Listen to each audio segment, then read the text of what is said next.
It's really a question of getting a person who may not be very comfortable with the idea of having their photo taken, showing them something in themselves that they don't ordinarily see, but does weigh heavily on the message they would like to project. Why did I become an executive coach? I saw lots of great people fail to get ahead at work, while their much less talented peers blew right past them. That made me furious, but also curious. What were great people getting wrong? It came down to helping them re-examine what drove success, and then helping them make critical shifts, one hard truth at a time. Feel like you're doing everything you were told, but you're not moving ahead at work nor having the impact you seek? Then welcome to 97% Effective with Michael Wenderoth, where we skip feel-good, happy talk and engage experts in pointed conversations about what it really takes to move the needle at work and your career. So if you feel stalled or frustrated, or seek that extra edge as you move to the next level, then look no further. This is the Hard Truths Playbook you never got.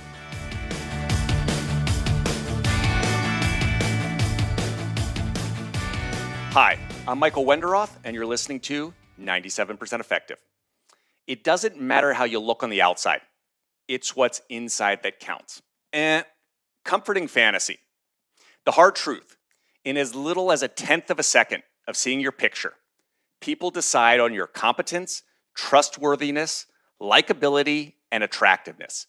And that impression, research shows, can carry on over time.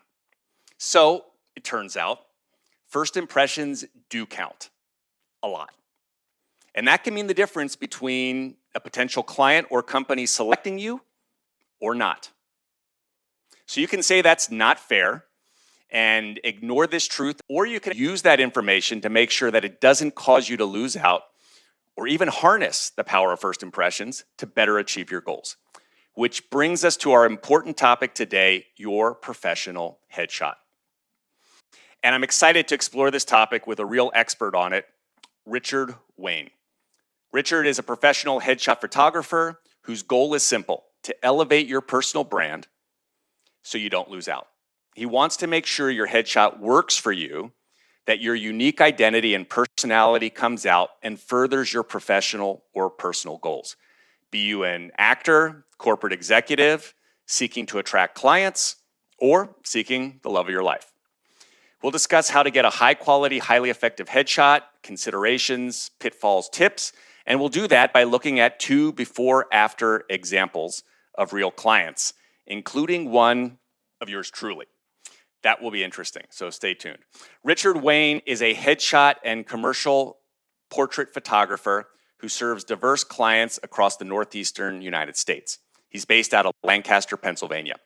Born and raised in Queens, New York, at a time when shag carpeting was in style, he's been a musician from the age of 9, and that has fueled his desire to create. A graduate of Hofstra University, Richard spent the better part of his career in the field of finance before he changed gears. He saw a YouTube video of the famed Peter Hurley, and he decided to make headshots his specialty. Today, he serves clients across the United States, calls Peter a friend and a mentor, and serves himself as a mentor in the famed headshot crew. Richard, excited to have you on 97% Effective today. Thank you for having me, Michael. It's great to be here. Richard, I spent the better part of my career in marketing and healthcare and actually worked in the field of aesthetics, and was really shocked when I entered that field at how treatments really transformed patients, increased their confidence, led to lots of great things for them career-wise and personally. Can you share a story from one of your clients? You've worked with so many over the years. Absolutely. One of my favorite transformative experiences was a client that came to me from the Philadelphia area. And she came to me and told me outright that she hated the way she looked. And I was caught off guard because that was pretty much the first time I'd ever heard that before. And you would expect that I would have heard that a lot. I had not. I didn't quite know what to do with that information. So after some tears on her part, and I settled her down and got her into the makeup chair. Everything went perfectly up until the first frame. And then I made an image of her, and her name was Ellen. And Ellen's picture was stunning. Stunning. The light was just right. Ellen had a problem with the aging process. She didn't like the idea that she wasn't going to remain 18 or 20 years old forever. Who wants to, though? Right? I mean, aesthetically, we do. But it's the age and experience and the wisdom and all the things that make our lives so wonderful that we can't be stuck in this moment for the rest of our lives. But coming to terms with that aging process is difficult. After a few moments, Ellen looked at the picture on the screen. She wrapped her arms around me, gave me a big peck on the cheek, which I still treasure. And I remember how she felt. And I'm sure that to this day, Ellen remembers how she felt. Huge, powerful feeling. Richard, it's the obvious question. I, of course, gave my geeky, research-based reason why headshots and first impressions are so important. But you live and breathe this. In your experience, why are they so critical? Sure. And I'm sure I will cover this very point at another point in this podcast, but people might be surprised to know that your headshot's not actually about you. And I know that sounds counterintuitive because you're the person standing there to have their headshot made, but it's really not about you. It's a question of how you are perceived and received by your desired audience. When you flip the script a little bit, it changes the context. How do I want to be received? How do I want to be received and felt through all of the mediums that I'm putting that picture on? What message am I sending, and in what way am I sending that message? So for me, which you've determined that you need a headshot photographer, my first recommendation is to look at portfolios. Photography is one of those specialties where you can always see the proven results. They're tangible, they're visual. Look, see if they are consistent. In other words, does every image on that photographer's website or in their portfolio look like one photographer made every image? Because if they're not consistent, you really don't know what you're going to get when you hire said photographer. Does the look, the aesthetic, resonate with you? Does it resonate with your brand? Some photographers have different aesthetics and different styles. And that's great. That's fantastic for them. As long as there's a market for it, fantastic. Provided that those styles and aesthetics meet your needs, move forward in that direction. So I always recommend researching portfolios and then even getting on the phone with that photographer to make sure that they are the right person for you. Personalities, workflows, portfolios, they are all to be taken into consideration. Just like you would hire an attorney or a doctor, you would certainly do that research. I would recommend doing the research for your headshot photographer as well. Do your homework. This is a specialty. Take a look at people's portfolio, and does that resonate with your brand? So, Richard, we could talk about headshots, but as we discussed before preparing for this, a picture is 1,000 words. And so, with permission from your past clients, we're going to actually look at several. For those who are watching on the video, they'll see it. Otherwise, they can click to the link that I'll provide to look at the images, and we can talk through what you, being the professional headshot photographer, how you interacted with the client to achieve those results. And we'll look at it before or after. I think this will be quite fun and instructive. So your first client, if we could pull that up on the screen, we've got more close-ups here that you can start with. Sure. So this is Lisa, and Lisa actually works with my male clients. So Lisa is a stylist for men, and she works with a company called J. Hilburn. Fantastic clothing. I love the stuff. They're custom-made pieces for people that actually value the way they look and the way clothing fit. As such, Lisa's brand is very important to her, as you might imagine. And so looking like somebody that's not just contemporary, but super professional and can get along with everybody. We're talking about confidence and approachability, competence and trust. And so that's where I always start my sessions, with those 4 tenets. And so when I look at these images of Lisa, which I love these images of Lisa, you can clearly see the confidence in her eyes and the approachability in the lower half of her face as well. Now, it's kind of difficult to have just confidence and no approachability. We don't want people looking like serial killers. On the other hand, we don't want a whole lot of approachability where you look like you're going to sell something to somebody. That's usually a turnoff. So we want to come across as friendly, approachable, but like we know something, professional. I asked Lisa for a previous headshot of hers, and she provided this image on the left. And when I analyzed these pictures, what I think I did so well with the 2 on the right, meaning the middle image and the right, is that we filled Lisa's laugh lines with light. And that sounds like a counterintuitive idea for women that say, oh, no, you're not going to put that much light on my face, are you? I don't want all of my flaws to be seen. Well, it works a little differently. You can clearly see that we filled those laugh lines with light, making them look more shallow, not nearly as deep. And so I've never met a woman that's ever said, yes, please make my wrinkles and my laugh lines look deeper. And that's why we do soft, even beauty light. You really notice the difference with the lighting between the befores and the professionally done ones on the right. When Lisa approached you, it was clear why she would want a professional one. What did she not like or was satisfied with the previous ones? I'm going to say that it's just a stale image. In other words, it was older and it wasn't nearly as effective. However, I'm going to tell you that looking at this image on the left-hand side, it was more of a candid image. Okay.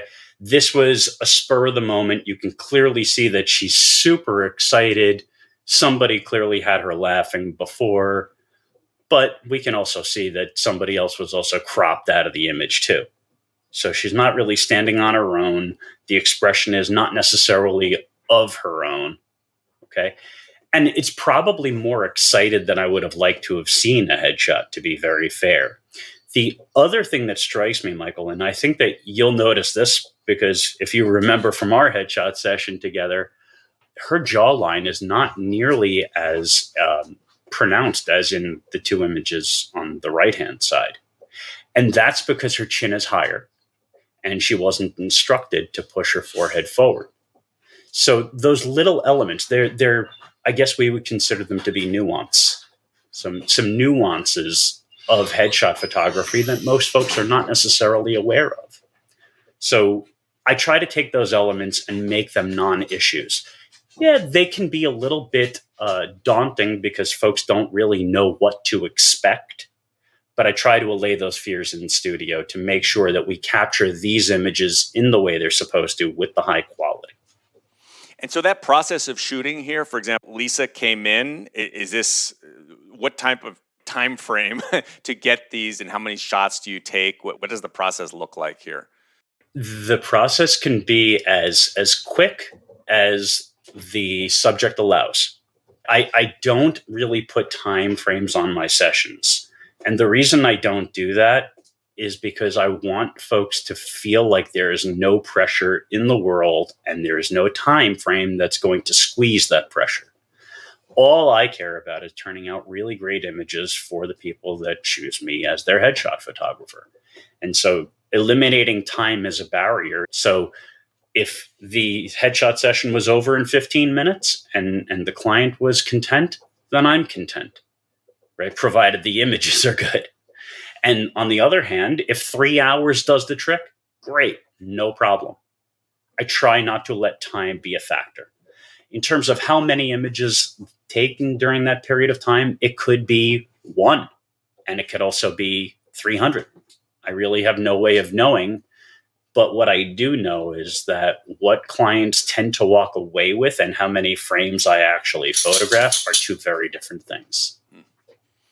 And Clearly Lisa is proud of these and was comfortable and allowed us to discuss and you sharing them here. If she were here, what kind of words or what would she call out to people about this process or her headshots? I would hope that Lisa would tell everybody that she had a great time, that it was easier than folks think it actually is. It's not a daunting experience. You're actually going to laugh a lot. I mean, my wife might not believe I'm as funny as I am, but my clients tend to think I'm a pretty funny guy. And I really do want that to come through because humor is a great icebreaker. Most people that have to stand in front of a camera do so begrudgingly. I know maybe 2% of the population that enjoy it, which means that I know I'm dealing with anxious folks, nervous folks, people from all walks of life, and perhaps they have a stressful schedule too. I don't really know what the personal circumstances are when they come to the studio, but I certainly do my best that when they leave the studio, they're in a lot better shape, feeling better about themselves, feeling better about the experience, and hopefully walking on cloud nine.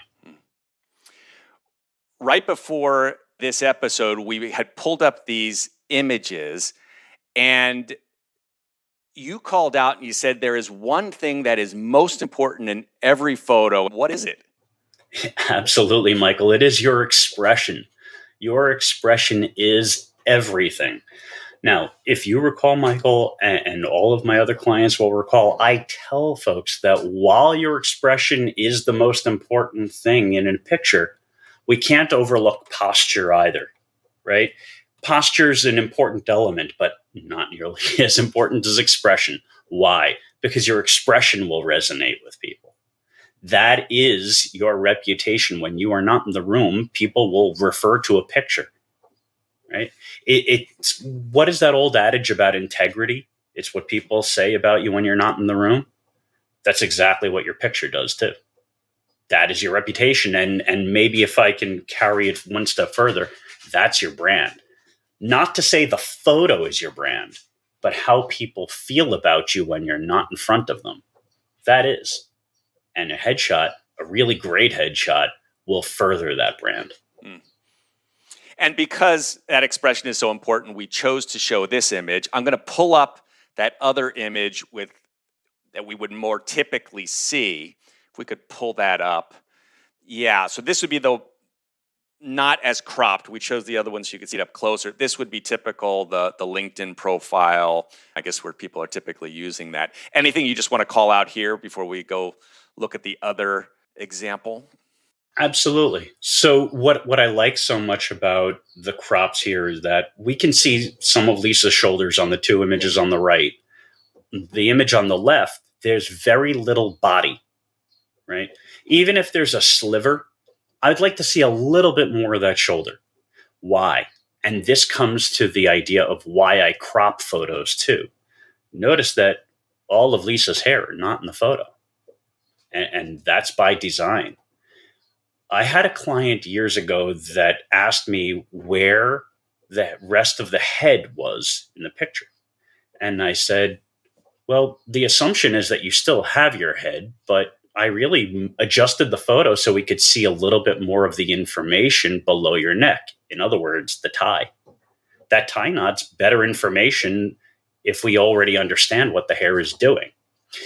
So that crop is important. Now we get to see more of the shoulder cap and a little bit lower, so we have more information what the style of the clothing is.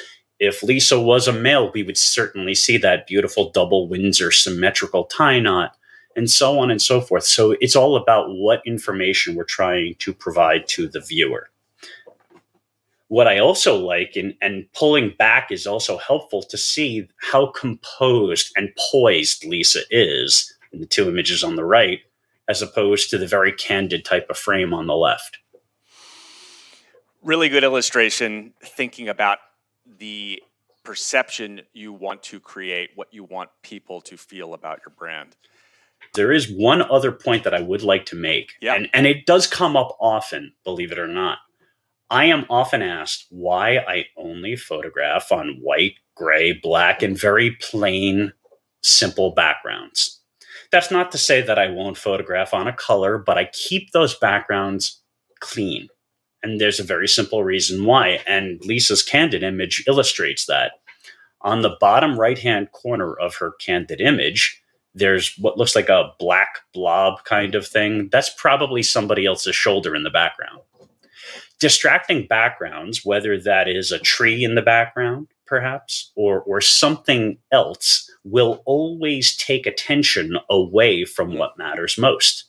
And what matters most in a headshot is you. It's your expression. It's how your message is communicated to your audience. So why would I want to muddy up the picture with other distracting elements when bringing focus to your face is most important?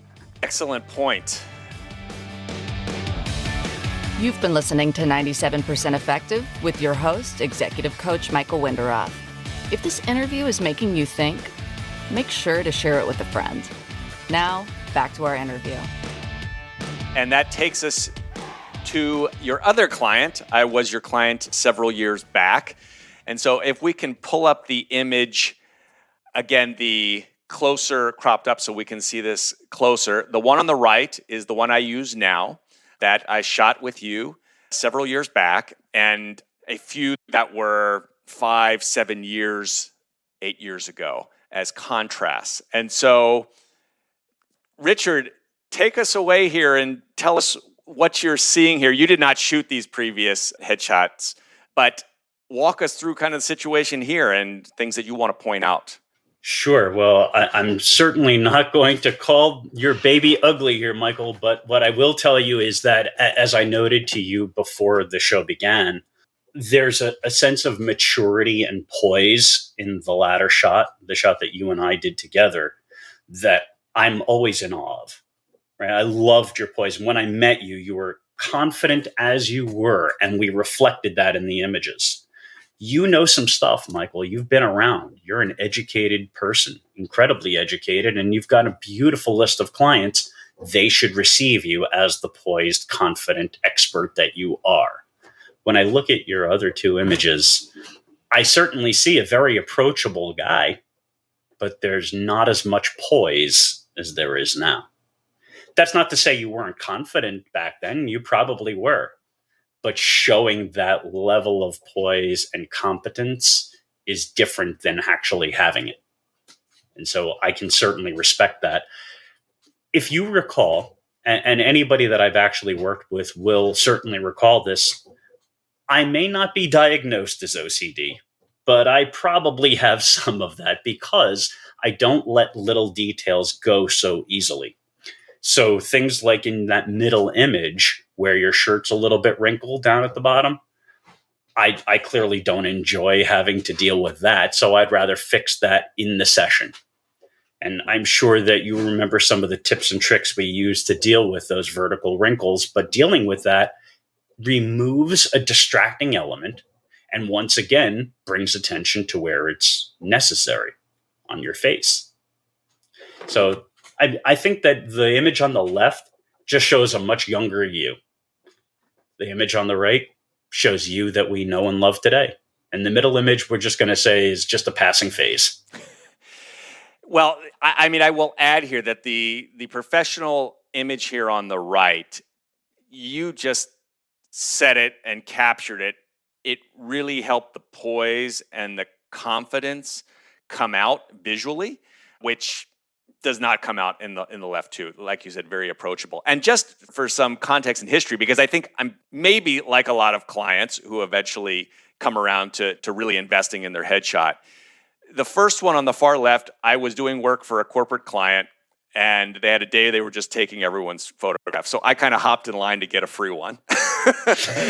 And so it looks reasonable, but it was boom, boom, boom, right? People were through, not nearly the attention to detail, the preparation when I was working with you. And then the middle one was I was speaking at an event and I had a videographer, and as part of that, he threw in some headshots, which were just, taken on site. Again, not bad, but now that I come back to what you said before, there is quite a bit of distraction in the back if I was using it for a while as a professional headshot. So feeling much better and love it and use it in many different settings, scenarios, and I believe it's absolutely helped me as well. And that process where we work together, maybe we could talk about a couple pieces of it, because there was the prep around what clothing to wear. Do I need to think about makeup or other things? And then that process of paying attention to detail, lighting, posture. Many pieces in there, but pieces you'd like to call out? Yeah, we can certainly talk about some of that process for sure. So if you recall, right, I do put a lot of emphasis on prep. What does that really mean? I'm sending a preparation guide to every client as soon as they schedule with me. I don't like the idea of hiding things. I want to be as transparent as I possibly can. However, there are some things that I do keep close to the chest until you get to the studio and we begin working together.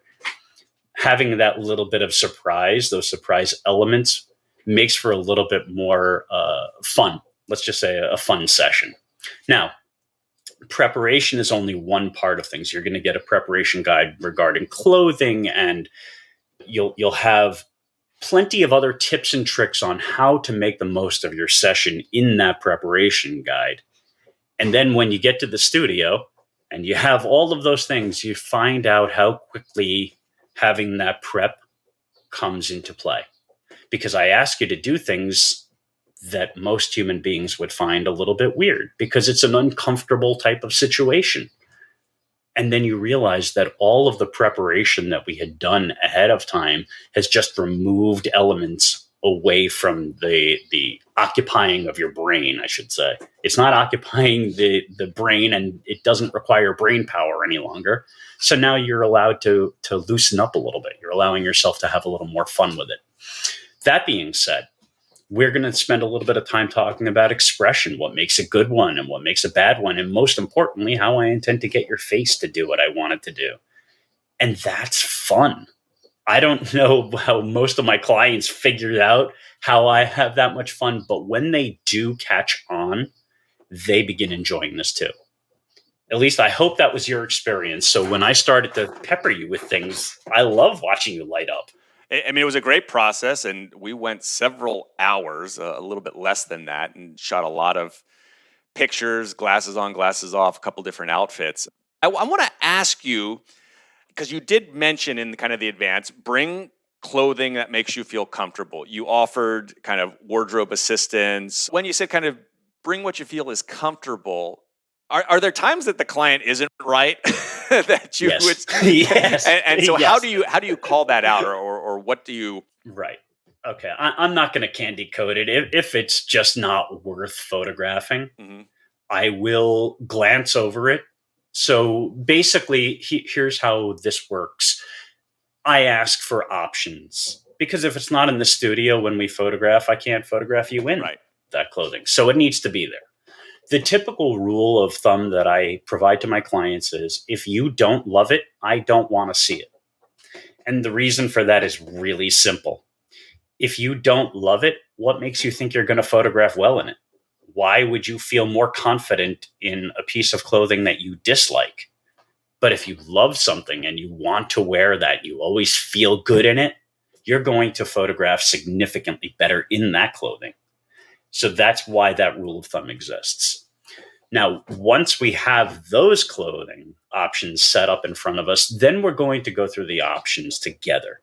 And I'll ask the question, which do you love?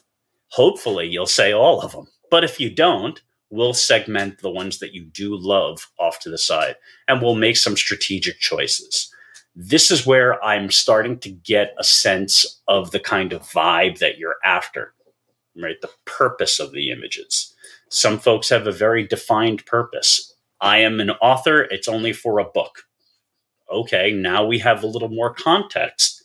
Tell me a little bit more. Or perhaps it's just for LinkedIn. And I say just for, even though that's incredibly important. But if it's for LinkedIn, maybe there is another set of clothing options that works best for the message you're trying to communicate. So I'm trying to couple whatever it is that you're trying to get across to the public with the aesthetic that you're trying to capture for your brand, with the images that we turn out. So having that alignment is very important. And based on that, Richard, Are there certain conventions like glasses will, signify or signal intelligence or competence, the tie or the shirt unbuttoned? Are there certain things that you may recommend that are signaling certain things for men or women? Absolutely. So you are correct, Michael. People make snap judgments about us every day. Everything from hairstyles to whether or not we do wear glasses, what kind of clothing we wear, how we carry ourselves. I'm sure it doesn't come as much of a surprise to you that if you wear glasses, typically, and it's very stereotypically, people will think you're an intelligent person, right? On the other hand, high style, a sense of fashion might signify something of your sexual preferences, and people are making those decisions and judgments about you. They are weighing everything, and they're probably wrong, but that doesn't stop them from making the judgments. So knowing that people are predisposed to bias, we have to make sure that we are hitting the marks for your message and for your brand, regardless of what that is. I always tell my clients, and I've even put it in my tagline, I have a vested interest in your success. I make headshots for the people that do crave a higher level of success. And regardless of what that looks like in terms of your career path, whatever success looks like for you, communicate to me what you're after, and we will make those images. That very much stuck with me when I was looking at headshot photographers. I saw that on your website. And it's very much this conversation I have as an executive coach with my clients. How do they define success? What are they looking to achieve? Richard, let's talk about the elephant in the room, which is to say, you can take that image and then you could Photoshop and manipulate it. We know magazines do this all the time. Where does one stand on this? Because it's, authenticity is in these days. And so show up as yourself, right? Your body shape, your skin. But you could Photoshop and make me look a different color if I need it to be. Where should one be thinking about, should I get Photoshopped? Do you do Photoshop? Where is the sweet spot here to be thinking about? What I remind everybody is that Photoshop is a noun, not a verb. Okay, we should start with the acknowledgement of that. We refer to Photoshop, but really it's the process of retouching or over retouching. I get that. And so, yes, my images do get retouched. What does retouching include? We're polishing up what already exists. We're not changing what exists. Any changes that need to be made are usually light-handed, number one. In other words, are they blemishes? Are they temporary? They get removed if they're temporary. Are they permanent? If you have a scar, we can do something about lightening it, but you don't want to remove it because then we take away your authenticity. We want you to remain true to who you are. Of course, you will possibly come to me and say, I definitely want this removed. Okay, that's completely up to you. You are in control of your brand. But I want to present you as you are authentically. So polishing an image, important. Transforming it into something it's not, we shouldn't do that. Now, I say that, but just because we can do things doesn't mean we should. And so a judicious hand is necessary. I want to just, as we end looking at mine, I'm going to pull up my photographs and just to show how it was used on my LinkedIn, which is the kind of primary mechanism. So if we could pull up that image where it's a little bit smaller here, but if people can see it on the screen, you can see how it makes a huge difference here, kind of stands out. I imagine many of your clients are using their headshots for LinkedIn in professional settings, but anything that you want to call out here? No, I love your use of the image, right? You are dead center of that frame. So when we deal with our social media platforms, we're usually looking at very small square style images, which are then cropped into the circle through the platforms. So a square image does the job beautifully for these particular use cases. And you're using the real estate properly. Your face is exactly where it should be. The upper third of the frame Number one, dead center in this particular square. So folks can not make any mistake about it. That is definitely you. And it's easy to see your face here, right? The other image on the left-hand side, the older style, is more difficult to see and make out your facial features, partially because you're blending into a little bit of the background there, but it's also not nearly as large. Richard, you're not only a master of your craft. I alluded to this at the very beginning. You also teach and mentor other headshot photographers. And thinking about this as an executive coach, I have a masterclass group that I work with, and I've been mentored by others.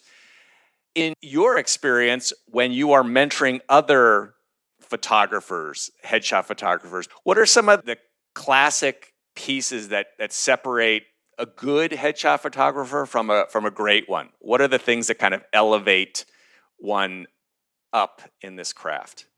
I think honestly, Michael, it's very similar to just about every other profession. It's not like there's these ridiculously difficult barriers to overcome other than time, experience, and attention to detail. I've long believed that the devil is always in the details, and headshot photography is nuanced. It really is. My mentor, Peter Hurley, has always said it's a game of inches. And he's right, always has been right. Frankly, I would not have my career that I currently do if not for him. So when he speaks, I listen. And so a game of inches, it really is. It's nuanced. That's all it really is.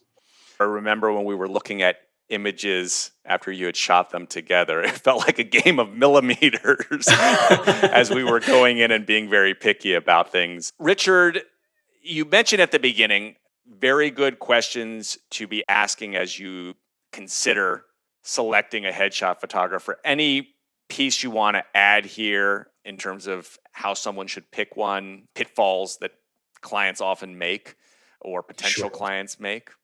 Absolutely. I will highlight a little bit of an elephant that's not really in this room, but it's usually in the room on a more global scale.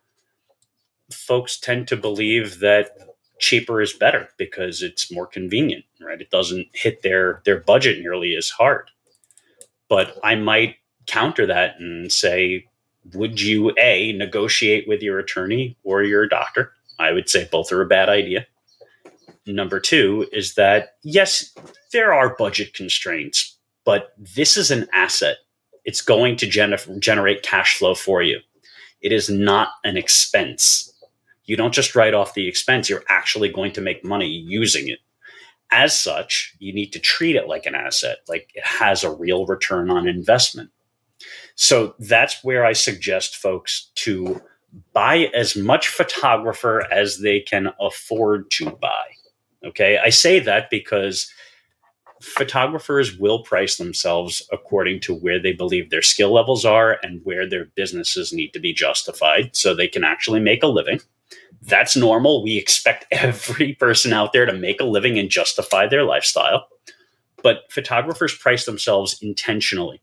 Okay, we are not struggling artists, right? Most of us have had lives before we picked up a camera. As you mentioned, mine was certainly in finance.